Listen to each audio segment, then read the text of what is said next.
The Short Snorter by Charles Einstein. Originally published in Worlds of If Science Fiction, August 1958. Narrated by Tom Trussel. 3 paths led through the woods away from the resort hotel, and of the 3, 2 were clearly marked, one with a sign that said it led to the lake, the other pointing toward the golf links. The 3rd pathway was unmarked, and this was the one that inevitably the lovers and the honeymooners took, the path that Alice and Fred Daniels followed today. The sun was unusually warm for this time of year, but only a few yards along the pathway Fred and Alice were swallowed up by the great and near-great trees of the forest. The sunlight was, except for an occasional patch of light here and there, warded away by the foliage above. The forest was very quiet. The pathway bridged a silent brook, and then, perhaps 1/3 of a mile into the woods, turned abruptly to the left, and the woods became even more dense, the pathway narrow. Through the trees to the right at this point was a clearing, an unusual grassy circle perhaps 60 yards in diameter. It was not the clearing itself, however, but instead the glint of colour in the sunlight that caused Fred and Alice to stop and look. Alice said, "Fred, what is that?" "Don't know," he said. "Something red. Let's look." The 2 of them turned off the path and made their way through a dismal barrage of thicket to the clearing that lay beyond. When they got there, they saw the circular object. Vehicle might be a better word. It was possibly 15 yards in diameter. It seemed to be made of 3 rings, smaller ones bottom and top, and the larger one ribbing the centre, and to be constructed of some kind of plastic. Between the central and upper rings was set a series of small windows. The entire thing was painted a gaudy red. "What do you think it is?" Fred said. "A flying saucer," Alice said promptly. She laughed a little, but clutched at her husband's arm. "Isn't it?" "I don't know. But what else could it be?" "I don't know," Fred said again. "Let's look inside." "Fred," Alice said, "you'd better not—" "Don't be silly," he said, and walked resolutely up to the object and, standing on tiptoe, peered through one of the windows. "What is it?" Alice called from the edge of the clearing. "What do you see?" "It's empty," he called back. "What's inside?" Fred shook his head. "You won't believe it." "What?" "It's got a steering wheel," he called out hollowly, "and some dials." "My goodness," Alice said. "Is it a real one?" "How do I know?" he said, and rejoined her, casting a series of glances uncertainly over his shoulder at the bright red saucer behind him. "What do you suppose we ought to do?" "Tell somebody," Alice said. "I suppose." "Who do we tell?" "I don't know. There must be somebody." They looked almost guiltily at each other. "Nobody'll believe us," Fred said. "Why not?" Alice said. "It's here, isn't it?" Fred stopped and thought. "Who knows how long it'll stay?" They looked at each other again. Then Alice said slowly, "If we went back and got the camera—"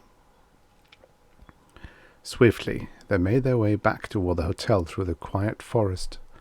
When they got there, they found Mr. Mason, the manager of the hotel, adjusting the badminton net in front of the main porch.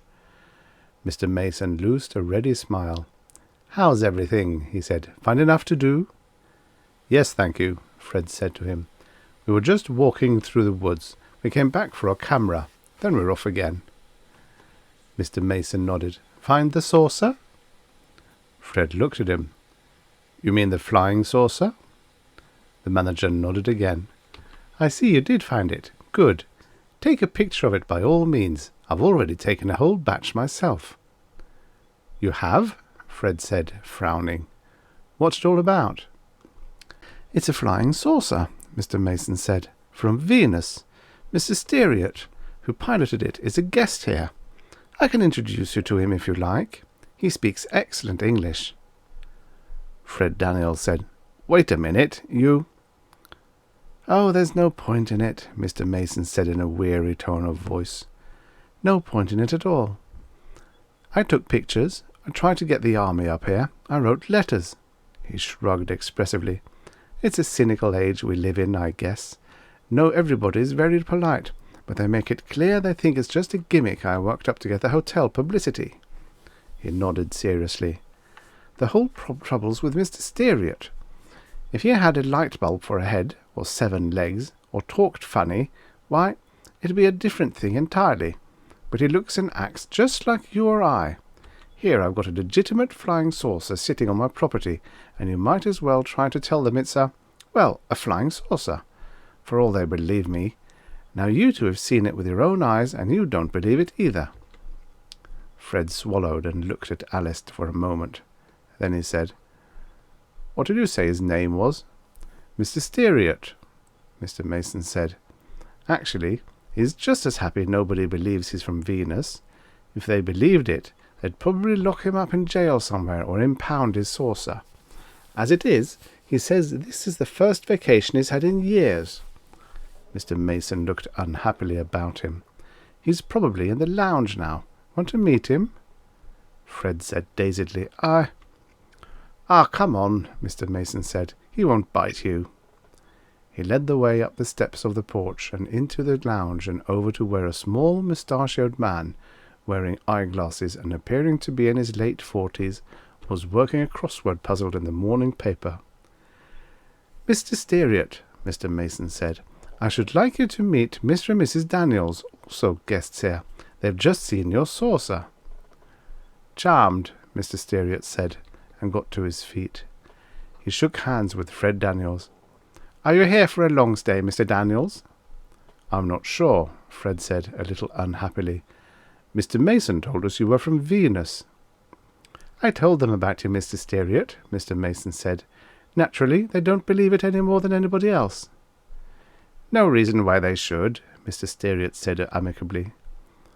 "No reason in the world, if I may coin a phrase. Dr. Phelps at the Institute didn't believe it either." Mr. Mason said, "Mr. Steariot here has a long interview with Dr. Phelps of the Geophysical Institute at Princeton when he first arrived here on Earth with us." "Oh," Fred said. He gazed uncomfortably at Mr. Steariot. "We didn't mean to interrupt you." "I was only doing the crossword puzzle," Mr. Steariot said. "Do you know a 2-letter word for sun god?" Alice said, "Is this your first trip here?" "You mean here to the hotel?" Mr. Steariot said. "Or to Earth?" "Earth," Fred said dismally. "My second," Mr. Steariot said. "First trip I round up near Leningrad. Terrible time. I thought they'd talk English, but they don't, and they thought I was an American, and 2 other officials got into the saucer with me, and the only way I could save myself was to take off with them. They're on Venus now." "This accounts," Mr. Mason broke in, "for the way those 2 high Russian officials suddenly disappeared from sight 3 years ago. You remember? Everybody thought they'd been liquidated." Fred Daniels looked around the room. A hollow, frightening feeling had come upon him. There were hundreds of questions he could have asked, and yet he wanted nothing so much as to be away from there. His wife Alice, though, was constrained to learn more about Mr. Steariot. She said, "Mr. Steariot, may I ask you something?" "By all means," Mr. Steariot said, and blinked owlishly at her. "Do you," Alice said to him, "carry any money?" It was, Fred Daniels realized, a marvelous question. If there were sham here, this would be the quickest way to. "Why, of course," Mr. Steariot said, and reached for his wallet. "Let's see. Health insurance, saucer's driving license. Here, my dear, a 5 Gino bill." He extracted a yellow banknote and handed it to Alice. The banknote, slightly larger than an American dollar bill, was remarkably similar in other particulars. It had upon it a picture of a flying saucer, the figure 5, and it spelled out 5 Ginos. "Let me sign it for you," Mr. Steariot said, taking out a pen. "You can have it for a souvenir." Like the short snorters in the war, Mr. Mason, the hotel manager, said. You remember them, Mr. Daniels? Where people got famous signatures on $5 and $10 and $20 bills and exchanged them and what not, and they called them short snorters. I remember, Fred Daniels said. Something like that. 5 Genos on Venus, Mr. Steariot said, signing his name with a flourish, is worth about $20 here on Earth. No official rate of exchange, of course, but from what I've seen, that's about what I'd judge. Here you go. He handed the bill over. Well, wait then, Fred Daniels said. I ought to sign one of our bills for you. No need for that, Mr. Steariot said. No doubt you need $20 worse than I need 5 Genos. Don't be ridiculous, Fred said, a little stiffly, and, by now committed, he went into his wallet and came out with a $20 bill. He signed his name to it, using Mr. Steariot's fountain pen. Wonderful, Mr. Steariot said. How nice to have met you both. I feel very badly about this, Mr. Mason, the hotel manager, said to Fred and Alice. The 3 of them were on the porch outside. This short snorter business always seems to happen whenever I introduce Mr. Steariot to anyone. Dr. Phelps at the Institute gave him $50. Can you imagine that? It's interesting in its way, Fred said. It just occurred to me, Mr. Steariot can spend Earth money here, but we can't spend Venus money. That's true, Mr. Mason said. On the other hand, Mr. Steariot has never once, to my knowledge, been the one to bring up the subject. I think it's quite painful to him, really. But the same thing inevitably occurs to everybody he meets. You know, let's see the colour of the money. I guess people are pretty much the same everywhere, that is, everywhere on Earth.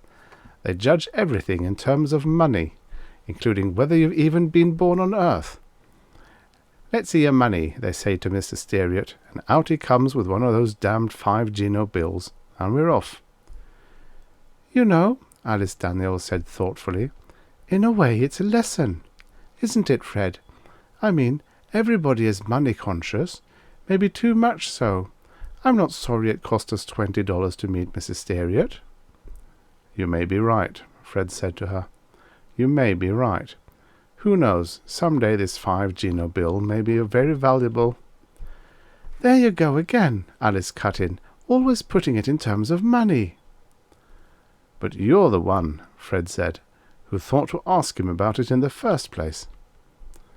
Don't quarrel, Mr. Mason, the hotel manager said to them.